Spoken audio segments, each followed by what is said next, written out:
पहला क्वेश्चन है कि भारतीय संविधान के किस भाग के अंतर्गत नागरिकों को मौलिक अधिकार प्रदान किए गए हैं। तो भाग 3 में कहा गया है और अनुच्छेद 12 से 35 है। ठीक है। संविधान दूसरा क्वेश्चन है कि संविधान द्वारा मौलिक अधिकारों को लागू करने की शक्ति किसे प्रदान की गई है। तो सर्वोच्च न्यायालय एवं उच्च न्यायालय को। भारतीय संविधान के अनुच्छेद 13 का मुख्य उद्देश्य किसके संदर्भ में संविधान की सर्वोच्चता सुनिश्चित करता है। वह करता है मौलिक अधिकारों के। चौथा देखेंगे कि भारतीय संविधान के समानता के अधिकार का विस्तार किन अनुच्छेदों में है। तो अनुच्छेद 14 से 18। संविधान के किस अनुच्छेद के अंतर्गत अस्पृश्यता का उन्मूलन किया गया है। तो अनुच्छेद 17 में। अनुच्छेद 18 का संबंध किससे है। तो वह है उपाधियों के अंश से। भारतीय संविधान का कौन सा अनुच्छेद विधि के समक्ष समता के अधिकार को संबंधित है। विधि के समक्ष समता के अधिकार का संबंधित वो अनुच्छेद 14 में होता है। ठीक है। भारतीय संविधान की प्रस्तावना में प्रयुक्त समाजवाद शब्द को किस अनुच्छेद के साथ समग्रता में रखकर सर्वोच्च न्यायालय द्वारा समान कार्य के लिए समान वेतन का मौलिक अधिकार प्रदान किया गया। तो वह है अनुच्छेद 14 तथा अनुच्छेद 16 में। भारतीय संविधान के 9वां क्वेश्चन देखेंगे कि भारतीय संविधान के अनुच्छेद में से कौन सा एक लोक नियोजन के विषय में भारत के सभी नागरिकों को अवसर की समानता की गारंटी प्रदान करती है। तो वह करता है अनुच्छेद 16 में और सब क्लॉज 1 और दोनों में है। अन्य पिछड़ा वर्ग जातियों के वर्गीकरण हेतु किसकी अध्यक्षता में आयोग का गठन किया गया था। तो वह किया गया था जस्टिस रोहणी। चलिए हम लोग फटाफट करेंगे, कम टाइम में ज़्यादा क्वेश्चन करना है। भारतीय संविधान के किस अनुच्छेद के वाक एवं अभिव्यक्ति की स्वतंत्रता के मूल अधिकार का प्रावधान किया गया है। तो अनुच्छेद 16 में। भारतीय संविधान में प्रेस नहीं है, मतलब भारतीय संविधान में प्रेस शब्द की चर्चा तो नहीं की है, परंतु यह स्वतंत्रता यानी प्रेस की स्वतंत्रता किस अनुच्छेद में अंतर्निहित है। वह है अनुच्छेद 19 के ए में। भारतीय संविधान के किस अनुच्छेद के अंतर्गत यह प्रावधान किया गया है कि अपराध के अभियुक्त को स्वयं अपने विरुद्ध गवाह बनने के लिए बाध्य नहीं किया जा सकता है। तो अनुच्छेद 20 के सी में।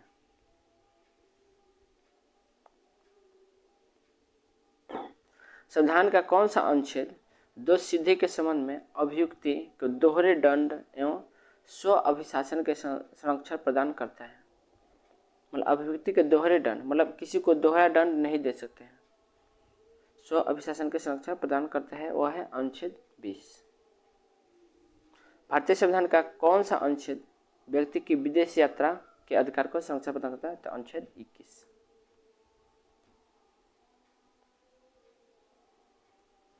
मौलिक अधिकारों के अंतर्गत कौन सा अनुच्छेद बच्चों के शोषण के विरुद्ध प्रावधान है। तो अनुच्छेद 24। भारतीय संविधान के अनुच्छेद 32 के अंतर्गत कौन सा अधिकार प्रवृत्त किया जाता है। तो है मौलिक अधिकार। मौलिक अधिकारों का संरक्षण कौन है। तो वह है न्यायपालिका। 19 नंबर। डॉक्टर भीमराव अम्बेडकर ने मौलिक अधिकारों में से किसे संविधान का हृदय एवं आत्मा कहा। तो अनुच्छेद 32 को, और वह है संवैधानिक उपचारों का अधिकार। कभी कभी पूछ देता है कि संवैधानिक उपचारों का अधिकार कौन सा अनुच्छेद है। तो वह 32 होता है। 20 नंबर क्वेश्चन देंगे, व्यक्तिगत स्वतंत्रता के अधिकार के लिए कौन सी याचिका दायर की जाती है। तो वह है बंदी प्रत्यक्षीकरण। संसद को मौलिक अधिकारों में संशोधन का अधिकार किस वाद में निर्णय के आधार पर प्राप्त हुआ। तो वह है केशवानंद भारती बनाम केरलवाद में। ठीक है, ये बहुत ही इंपॉर्टेंट है, तो जरूर देखिएगा। जितने भी इसमें सारे क्वेश्चन हैं बहुत ही इंपॉर्टेंट है, तो आप लोग प्लीज़ इसको स्किप मत कीजिएगा। संपत्ति के मौलिक अधिकार को किस संविधान संशोधन के द्वारा मौलिक अधिकारों को श्रेणी से हटाकर केवल वैधानिक अधिकार बनाए हैं। तो वह 44वें संशोधन 1978 में। वर्तमान समय में भारतीय संविधान के अंतर्गत संपत्ति का अधिकार किस प्रकार का अधिकार है। तो वह है वैधानिक अधिकार। आर्थिक रूप से पिछड़े वर्ग को आरक्षण प्रदान करने के लिए संविधान में कौन सा अनुच्छेद जोड़े गए हैं। तो अनुच्छेद 15 और 16, और दोनों में है सब क्लॉज 6। 6 से 14 वर्ष की आयु के बच्चों को प्रदत्त शिक्षा का अधिकार किस प्रकार का अधिकार है। तो है मूल अधिकार। और यह शिक्षा का अधिकार आपका मौलिक कर्तव्य में भी आ जाता है। मौलिक कर्तव्य में 51A का के हो जाता है, जो कि मौलिक अधिकार है। कौन सा मूल अधिकार राष्ट्रीय आपातकाल में भी सीमित नहीं किया जाता है? तो वह है व्यक्तिगत स्वतंत्रता एवं जीवन का अधिकार, यानी अनुच्छेद 20 एंड 21। यह आपातकाल में भी इसको खत्म नहीं कर सकते हैं। बंधुआ मजदूर अधिनियम संसद द्वारा किस वर्ष पारित किया गया था? तो 1976। राज्य के नीति निर्देशक सिद्धांतों को भारतीय संविधान में शामिल किए जाने का उद्देश्य क्या था? तो सामाजिक और आर्थिक लोकतंत्र को स्थापित करने के लिए ही डीपीएसपी का प्रयोग किया गया था।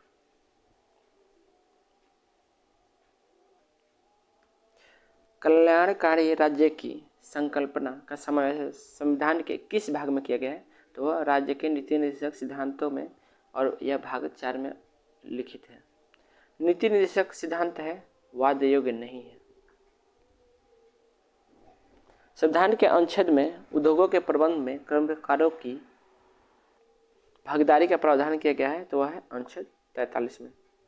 भारत के संविधान का प्रावधान कहाँ किया गया है? तो राज्य के नीति निर्देशक सिद्धांतों में।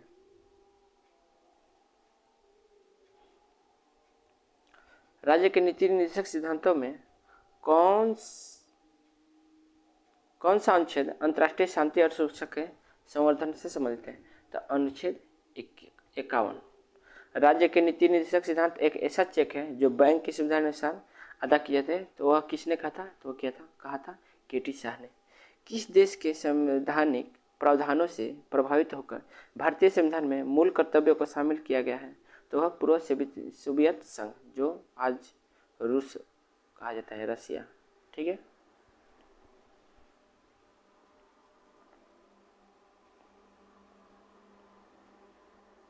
भारतीय संविधान के किस भाग में मौलिक कर्तव्य उल्लेखित है? वह भाग 4 के ए में, और अनुच्छेद पूछते तो 51 का ए।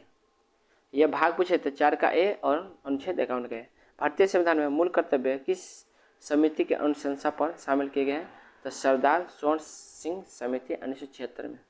भारतीय संविधान में 11वें मूल कर्तव्य को किस संशोधन द्वारा जोड़ा गया है? तो वह 86वें संविधान संशोधन अधिनियम 2002, जो कि 11वां मूल कर्तव्य क्या था? शिक्षा का अधिकार था। ठीक है, शिक्षा का अधिकार ही यह 11वां मूल कर्तव्य था।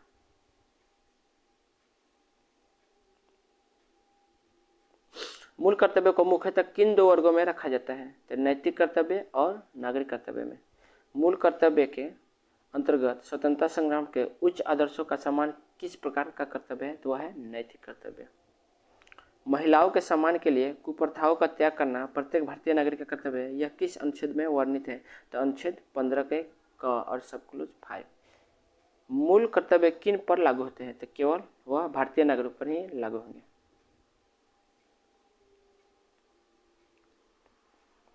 किसी व्यक्ति को राष्ट्रगान गाने के लिए बाध्य नहीं किया जा सकता है। सर्वोच्च न्यायालय ने किस मामले में ऐसा कहा था? तो वो कहा था विजय इमैनुअल बनाम केरल राज्य 1986 में। भारत में राष्ट्रपति का निर्वाचन किस प्रकार होता है? तो अप्रत्यक्ष मतदान से, जिसमें अनुपालिक प्रतिनिधि से एकल संक्रमणीय मत पद्धति द्वारा होता है। भारत के राष्ट्रपति के चुनाव में मतदान कौन करता है? तो राज्यसभा, लोकसभा ये और राज्य एवं केंद्र शासित प्रदेशों की विधानसभाओं के निर्वाचित सदस्य। देखिए एग्जाम में आ जाता है कि उसमें कौन थे, ए बी सी इस तरह दिया था। तो राज्यसभा, लोकसभा और राज्य एवं केंद्र शासित प्रदेशों की विधानसभाओं के निर्वाचित सदस्य लेते हैं, लेकिन कौन से? निर्वाचित, केवल जो नॉमिनेटेड रहते हैं उन्हीं को करता है, मतलब वहीं उपस्थित रहते हैं चुनाव में। ठीक है, आगे कुछ क्वेश्चन आएंगे तो आपको समझ में आ जाएगा। भारत के राष्ट्रपति उम्मीदवार के प्रस्ताव का अनुसमर्थन कम से कम कितने सदस्यों द्वारा किया जाता है? तो 50 निर्वाचकों द्वारा। मतलब कम से कम कितने सदस्य होने चाहिए? तो 50 निर्वाचक सदस्य, वो नॉमिनेटेड सदस्य होने चाहिए, मनोनीत नहीं होते हैं, क्योंकि चुनाव में, राष्ट्रपति के चुनाव में केवल निर्वाचित होते हैं, मनोनीत नहीं। यहाँ पे देखिए, यहाँ पे ऑलरेडी बोला था निर्वाचित सदस्य, मनोनीत सदस्य नहीं होंगे। राष्ट्रपति के निर्वाचन में किस राज्य का मुख्यमंत्री किस स्थिति में मतदान करने के लिए पात्र नहीं होगा? यदि वह राज्य विधानमंडल में उच्च सदन का सदस्य हो। कौन राष्ट्रपति के निर्वाचन मंडल का तो भाग है, परंतु वह उसके महाभियोग में भाग नहीं लेता है। तो राज्य की विधान सभाएं,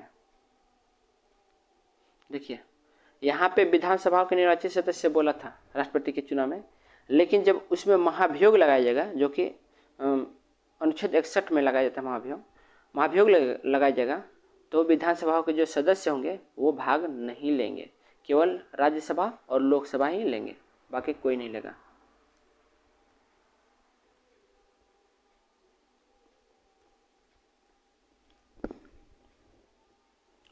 संसद अथवा विधानसभा का कोई सदस्य राष्ट्रपति निर्वाचित हो सकता है, परंतु उस पर क्या शर्त है? तो निर्वाचित होने के उपरांत उससे अपनी सदस्य छोड़नी होगी। मतलब अगर वह कोई दूसरे, जैसे कि वह उपराष्ट्रपति है, तो अगर वह राष्ट्रपति के लिए चुनाव लड़ता है तो उसको अपने उपराष्ट्रपति पद से इस्तीफा देना पड़ेगा, यह कहना चाहता है। संसद के लिए राष्ट्रपति का अभिभाषण कौन तैयार करता है? तो वो करता है केंद्रीय मंत्रिमंडल। भारत के राष्ट्रपति चुनाव में उत्पन्न विवाद का निपटारा कौन करता है? तो वह सर्वोच्च न्यायालय करता है। भारत के राष्ट्रपति को उसके कार्यकाल की समाप्ति से पूर्व किस प्रकार पद से हटाया जाता है? तो महाभियोग द्वारा, जो कि अनुच्छेद 61 में है। भारत के राष्ट्रपति को उसके पद से हटाने का अधिकार किसे प्राप्त है? तो वह संसद को है, संसद के किसी भी सदन को, चाहे वो राज्यसभा हो सकता है या लोकसभा भी हो सकता है।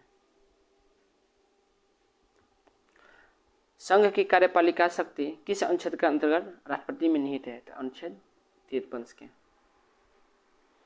अनुच्छेद 61 के अंतर्गत राष्ट्रपति का महाभियोग संसद को किस सदन द्वारा प्रारंभ किया जा सकता है? तो संसद के किसी भी सदन द्वारा। भारतीय संविधान का कौन सा अनुच्छेद राष्ट्रपति के पद के लिए पुनः निर्वाचन की पात्रता निर्धारित करता है? तो अनुच्छेद 57।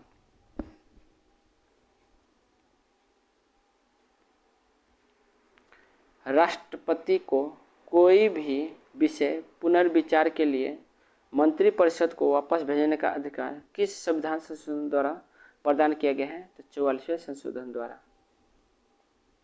भारतीय संविधान के किस अनुच्छेद के अंतर्गत राष्ट्रपति संसद के दोनों सदनों द्वारा पारित किसी विधेयक पर अपनी स्वीकृति रोक सकते हैं? तो अनुच्छेद 111 में।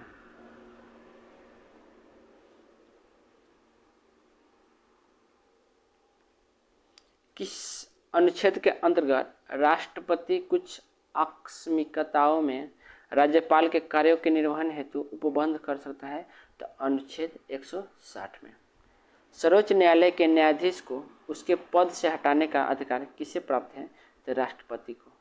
राष्ट्रपति लोकसभा को कब भंग कर सकता है? तो केंद्रीय मंत्रिमंडल के अनुशंसा पर। लोकसभा और राज्यसभा का संयुक्त अधिवेशन किसके द्वारा आयोजित किया जाता है? तो वह राष्ट्रपति के द्वारा किया जाता है। भारत के राष्ट्रपति ने किस एकमात्र मामले में जेबी वीटो मतलब पॉकेट वीटो की शक्ति का प्रयोग किया था? तो वह भारत डाकघर संशोधन विधेयक जो 1986 में उसी एकमात्र मामले में प्रयोग किया था। किस भौगोलिक क्षेत्र को अनुसूचित क्षेत्र घोषित करने का संवैधानिक अधिकार किसे प्राप्त है? तो वह है राष्ट्रपति को। वर्तमान में राष्ट्रपति का मासिक वेतन कितना है? 5 लाख। यदि भारत के राष्ट्रपति का पद रिक्त हो जाए और कोई उपराष्ट्रपति भी न हो, तब कार्यवाहक राष्ट्रपति कौन होगा? जैसे कि राष्ट्रपति नहीं रहता है तो उसके जगह में उपराष्ट्रपति काम करता है, लेकिन जब उपराष्ट्रपति भी नहीं हो तो वह कार्य कौन करता है? तो वह करता है सर्वोच्च न्यायालय का मुख्य न्यायाधीश। वह राष्ट्र का प्रतिनिधित्व करता है, मतलब वह राष्ट्र का प्रतिनिधित्व करता है, परंतु राष्ट्र का नेतृत्व नहीं करता है, क्योंकि नेतृत्व कौन करता है? प्रधानमंत्री करता है। यह उक्ति किस पर लागू होता है? तो यह भारत के राष्ट्रपति पर, क्योंकि यह केवल प्रतिनिधित्व करता है, नेतृत्व नहीं। भारत के राष्ट्रपतियों में से कौन बिहार का राज्यपाल रह चुका है? तो डॉक्टर जाकिर हुसैन भी, जो कि बिहार के राज्यपाल थे और राष्ट्रपति भी रहे हैं, और श्री रामनाथ कोविंद भी। ठीक है। एक विधेयक जो संसद में प्रस्तुत किया जाता है वह किस प्रक्रिया के बाद अधिनियम बन जाता है? तो राष्ट्रपति के हस्ताक्षर के बाद। निर्विरोध रूप से चुने गए भारत के प्रथम राष्ट्रपति नीलम संजीवा रेड्डी, और सबसे कम उम्र में भी बनने वाले यही थे, नीलम संजय वर्मा। भारत के राष्ट्रपतियों से किनका संबंध ट्रेड यूनियन आंदोलन से रहा था? तो वह है बाराहगिरी वेंकट गिरी यानी बीबी गिरी। राष्ट्रपति का कार्यकाल कितना होता है? तो पद ग्रहण के दिन से 5 वर्ष तक। भारत के किस राष्ट्रपति को मिसाइल मैन की संज्ञा दी? Doctor APJ Abdul Kalam. भारत के मुख्य न्यायाधीशों से किसने राष्ट्रपति के रूप में कार्य किया था? तो वह जस्टिस एम हिदायतुल्ला। यह भी बहुत पूछता है। भारत के मुख्य जो कि ये पहले सुप्रीम कोर्ट के न्यायाधीश रहे, फिर राष्ट्रपति रहे, तो ये थे जस्टिस एम हिदायतुल्ला। द्रौपदी मुर्मू का भारतीय गणतंत्र के राष्ट्रपति के रूप में कौन सा क्रम है? जो अभी द्रौपदी मुर्मू राष्ट्रपति हैं उनका कौन सा स्थान हुआ है? तो वह 15वां स्थान है। वित्त आयोग की नियुक्ति कौन करता है? तो राष्ट्रपति करते हैं। भारत के उपराष्ट्रपति निर्वाचक मंडल में कौन कौन सम्मिलित है? तो वह संसद के दोनों सदनों के सभी निर्वाचित एवं मनोनीत सदस्य। देखिए, राष्ट्रपति में केवल निर्वाचित सदस्य थे, लेकिन उपराष्ट्रपति में मनोनीत सदस्य भी आ जाते हैं। तो यही फर्क है राष्ट्रपति और उपराष्ट्रपति के निर्वाचकों में। भारत के उपराष्ट्रपति को पद से हटाने संबंधी प्रस्ताव के हक सदन में लाया जाता है। मतलब किस सदन में लाया जाता है? तो वह केवल राज्यसभा में लाएंगे। मतलब अगर राष्ट्रपति में उपराष्ट्रपति में महाभियोग चलाया गया तो वह केवल राज्यसभा में ही उसका कर सकते हैं हटाने के लिए, लोकसभा में नहीं। जबकि राष्ट्रपति के लिए किसी भी सदन में कर सकते हैं। राज्यसभा का सभापति कौन होता है? उपराष्ट्रपति। किसी सदन की अध्यक्षता ऐसे व्यक्ति द्वारा की जाती है जो उसे सदन का सदस्य नहीं होता है, तो वह है राज्यसभा में। राष्ट्रपति की मृत्यु, त्यागपत्र अथवा हटाए जाने की स्थिति में राष्ट्रपति का पदभार कौन संभालता है? तो उपराष्ट्रपति। राष्ट्रपति एवं उपराष्ट्रपति किसी के भी निर्वाचक में राज्य अथवा संसद के किसी सदन के सदस्य भाग नहीं लेते हैं, तो वह विधान परिषद के सदस्य भाग नहीं लेते हैं। देखिए, विधानसभा के ही सदस्य भाग लेते हैं, विधान सभा इसके सदस्य भाग लेते हैं, लेकिन विधान परिषद के सदस्य भाग नहीं लेते हैं।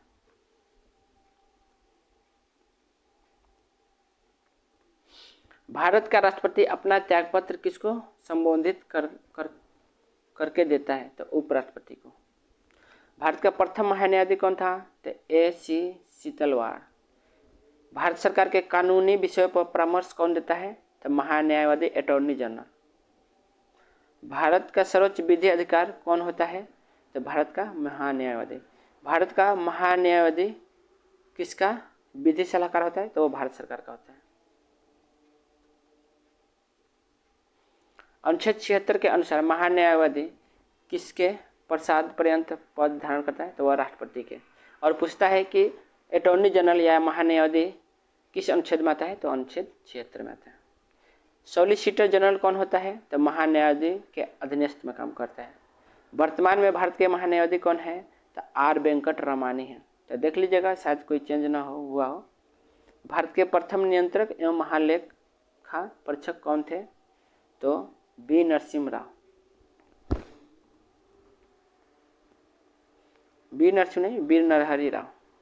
राज्य सरकार को कानूनी विषयों पर कौन परामर्श देता है? तो महाधिवक्ता, जिसे कैग भी बोलते हैं।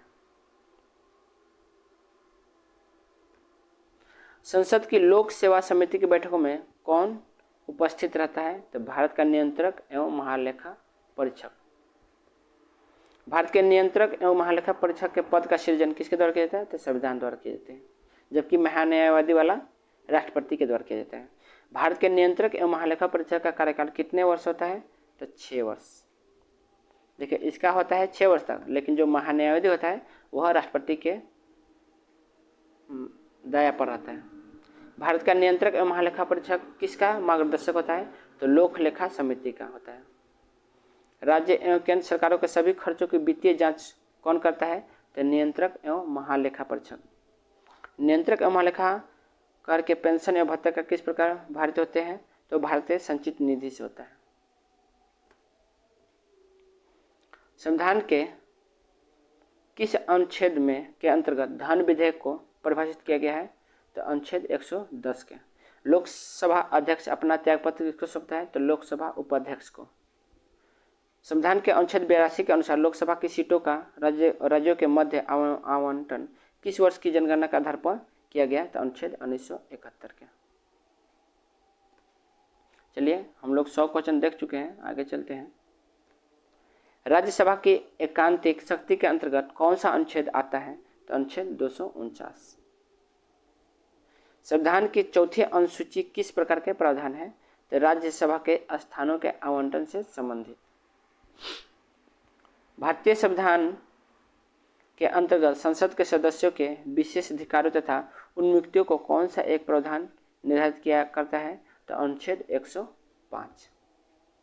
देखिए शायद आप लोग को फास्ट लग रहा है, लेकिन फास्ट कराने का मतलब फास्ट क्वेश्चन कराने का यही है कि हम चाह रहे हैं कि कम समय में ज़्यादा से ज़्यादा क्वेश्चन कर सकें, क्योंकि इसमें complete 3700 important most important GK हैं।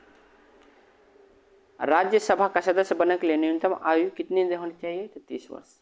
संसद के किस सदन का अध्यक्ष उसका सदस्य नहीं होता है, तो राज्यसभा का। भारतीय संविधान का कौन सा अनुच्छेद संसद को अंतर्राष्ट्रीय समझौते को लागू करने के लिए विधि निर्माण करने की शक्ति प्रदान करता है, तो अनुच्छेद 253।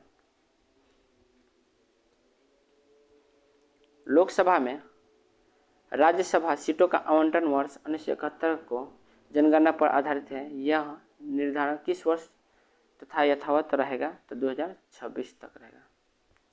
लोकसभा के सदस्यों की संख्या 525 से बढ़ाकर 545 किस संविधान संशोधन द्वारा किया गया था, तो 31वें संशोधन द्वारा किया गया था। लोकसभा को कार्यकाल पूरा होने के पहले किसके द्वारा भंग किया जा सकता है, तो प्रधानमंत्री की अनुशंसा पर राष्ट्रपति द्वारा।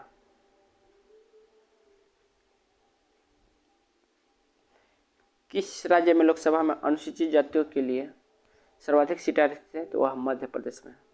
लोकसभा में 2 आंग्ल भारतीय सदस्य कौन मनोनीत करता है, तो भारत का राष्ट्रपति।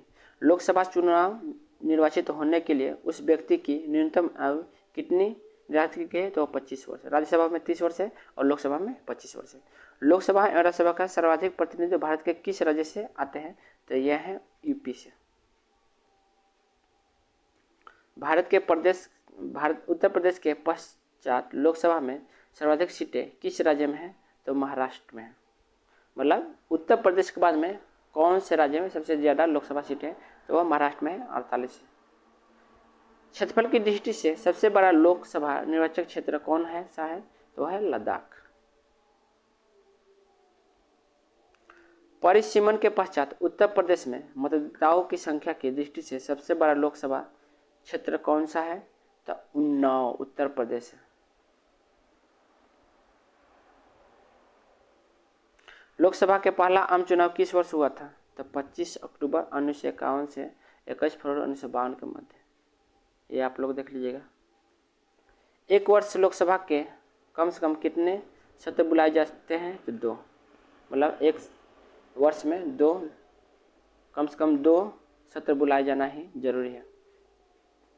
राज्यसभा के सदस्यों का कार्यकाल कितने वर्ष का होता है, तो 6 वर्ष। लोकसभा अध्यक्ष अपने निर्णायक मत का प्रयोग कब करता है, तो किसी विधेयक प्रस्ताव के पक्ष एवं विपक्ष में बराबर मत होने की स्थिति में ही करता है। लोकसभा के प्रथम अध्यक्ष कौन थे, तो जीबी मावलंकर थे। प्राक्कलन समिति का कार्यकाल कितना होता है, 1 वर्ष तक। राज्यसभा के सदस्य किसके द्वारा चुने जाते हैं, तो राज्यों के विधानसभाओं द्वारा चुने जाते हैं। विशेषाधिकार समिति में दोनों सदनों से कुल कितने सदस्य होते हैं, तो 25। लोकसभा से 15 होते हैं और राज्यसभा से 10 होते हैं। राष्ट्रपति द्वारा राज्यसभा में कितने व्यक्ति मनोनीत किए जाते हैं, तो 12।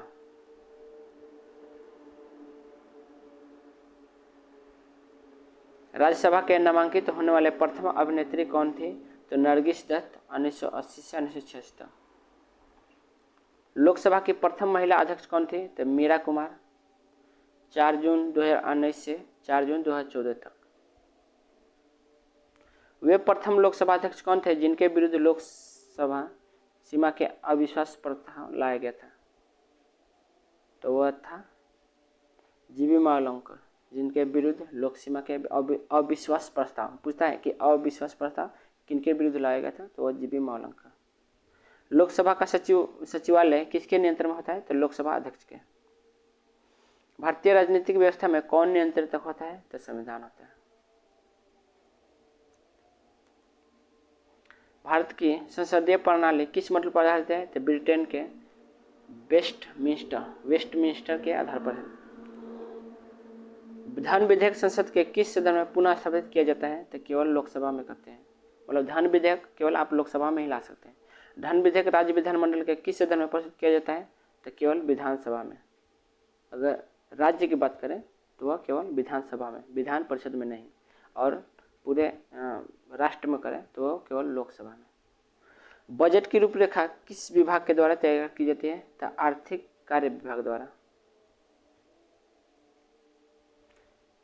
करों और सरकारी कामकाजों के निर्वहन में हुई अन्य प्राप्तियों के संघीय सरकार को प्राप्त होने वाला राजस्व किन निधि में जमा होता है? तो भारत की संचित निधि में। आर्थिक सर्वेक्षण प्रतिवर्ष संसद में कब प्रस्तुत किया जाता है? तो आगामी वर्ष के बजट के प्रस्तुतिकरण से पूर्व। कोई विधेयक धन विधेयक है अथवा नहीं, इसका निर्णय कौन करता है? तो लोकसभा अध्यक्ष। लेखानुदान संघ सरकार को किस प्रकार की अनुमति प्रदान करता है? तो निश्चित अवधि के लिए भारत की संचित निधि से धन निकालने की। प्राक्कलन समिति संसद के किस सदन के सदस्यों से गठित की जाती है? तो लोकसभा के सदस्यों द्वारा। कोई भी कानूनी विधेयक संसद के किस सदन में प्रस्तुत किया जा सकता है? तो संसद के किसी भी सदन में, चाहे वो लोकसभा हो चाहे राज्यसभा। संसद के 2 सत्रों के मध्य अधिकाधिक अंतराल कितना होना चाहिए? तो 6 महीने का। आकस्मिक निधि को राष्ट्रपति कैसे व्यय कर सकते हैं? तो बिना संसदीय स्वीकृति, मतलब वो अपने मन मर्जी से भी कर सकते हैं, उसमें संसदीय की स्वीकृति नहीं होनी चाहिए। लोकसभा के विधेयक पर आम बहस किस वाचन में होता है? तो द्वितीय वाचन में। कटौती प्रस्ताव को और किस अन्य नाम से जाना जाता है? तो समापन प्रस्ताव से। यदि कोई धन विधेयक लोकसभा द्वारा स्वीकृति कर दिया जाए तो राज्यसभा इसके अधिक से अधिक कितनी अवधि तक रोक सकती है? तो 14 दिन तक। लोकसभा राज्यसभा के संयुक्त अधिवेशन की अध्यक्षता कौन करता है? तो लोकसभा अध्यक्ष। लोकसभा राज्यसभा के संयुक्त अधिवेशन की अध्यक्षता कौन करता है? तो वो करता है लोकसभा अध्यक्ष। संसद के किसी समिति में राज्यसभा का प्रतिनिधित्व नहीं होता है? तो प्राक्कलन समिति में। अंतर्राष्ट्रीय संधियों को भारत के किसी भाग अथवा संपूर्ण भाग में लागू करने के लिए संसद कोई भी कानून बना सकती है? तो बिना किसी राज्य की सहमति से। भारतीय संसद किसके माध्यम से प्रशासन पर नियंत्रित करती है? संसदीय समितियों के माध्यम से।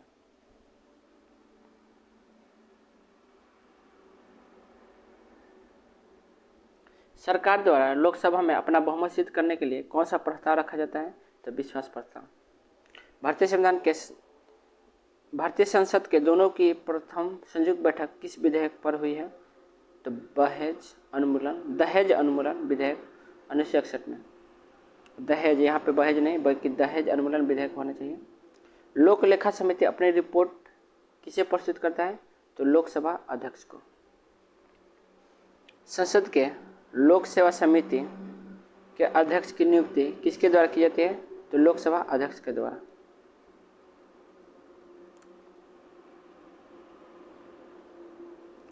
संसद राज्य सूची के किसी विषय पर कानून कब बना सकती है? तो यदि राज्यसभा ऐसा संकल्प पारित करती है। इसमें जो है राज्यसभा को अपने 2/3 सदस्य द्वारा प्रस्ताव पारित करना होता है, तब आप उसमें कानून बना सकते हैं। चलिए आगे बढ़ते हैं। किसी मंत्री के विरुद्ध विशेषाधिकार प्रस्ताव कब लाए जा सकते हैं? जब वो मंत्री किसी मामले के तथ्यों को रोकता है या तथ्यों का गलत वर्णन देता है। संसद द्वारा वर्ष 1989 में निर्मित कानून के अनुसार एक नागरिक के वयस्क होने की आयु कितनी है? तो 18 वर्ष है।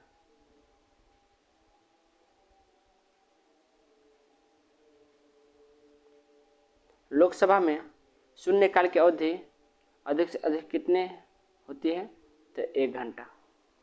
भारतीय संसद की संप्रभुता किसके द्वारा प्रतिबंधित है? तो न्यायिक समीक्षा से। संसदीय व्यवस्था में शून्यकाल किस देश की देन है? तो भारत की। सदन की कार्यवाही का प्रथम घंटा क्या कहलाता है? तो प्रश्नकाल।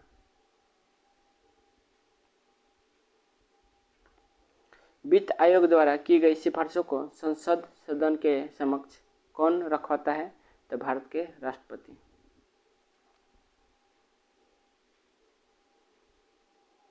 भारत में वित्त आयोग का गठन किस अनुच्छेद के अंतर्गत किया गया है? तो अनुच्छेद 280।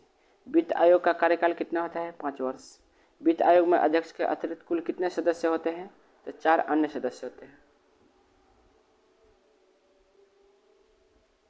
भारत में केंद्र राज्यों के मध्य वित्तीय संबंध किसकी संस्तुति में निर्धारित होते हैं? तो वित्त आयोग की। केंद्र एवं राज्य के मध्य वित्तीय विवादों के समाधान किस संस्था के द्वारा होता है? तो वित्त आयोग के। केंद्र की समेकित निधि से राज्यों को राजस्व की सहायता हेतु अनुदान देने वाले सिद्धांतों का अनुशंसा कौन सा प्राधिकरण करता है? तो वित्त आयोग। भारत की संचित निधि में से राज्यों के राजस्व में सहायता का अनुदान कौन विनियमित करता है? तो वित्त आयोग। 15वें वित्त आयोग की सिफारिश के अनुसार केंद्रीय करों के विभाज्य पूल में राज्यों का हिस्सा कितना कर दिया गया था? तो 41%। वर्ष 2021-26 के लिए केंद्रीय करों के विभाज्य पूल में राज्यों की हिस्सेदारी हेतु मानदंडों में कौन से 2 नए मानदंड शामिल किए गए हैं? तो जनसांख्यिकी प्रदर्शन एवं कराधान प्रयास। योजना आयोग की स्थापना कब हुई थी? तो 15 मार्च 1950 में। योजना आयोग के प्रथम अध्यक्ष कौन थे? तो पंडित जवाहरलाल नेहरू। नीति आयोग कौन सा निकाय है? तो गैर संवैधानिक है। योजना आयोग के स्थान पर नीति आयोग का गठन कब किया गया? तो 1 जनवरी 2015 को। नीति आयोग का अध्यक्ष कौन होता है? तो प्रधानमंत्री। राष्ट्रीय विकास परिषद की स्थापना कब हुई थी? 6 अगस्त 1952 को। राष्ट्रीय विकास परिषद की अध्यक्षता कौन करता है? तो भारत का प्रधानमंत्री। नीति आयोग के उपाध्यक्ष को भारत सरकार के वरीयता क्रम में कौन सा दर्जा दिया गया है? तो भारत सरकार के कैबिनेट मंत्री की समान। नीति आयोग तथा राज्य सरकारों के मध्य समन्वयकर्ता का कार्य कौन करता है? तो राष्ट्रीय विकास परिषद।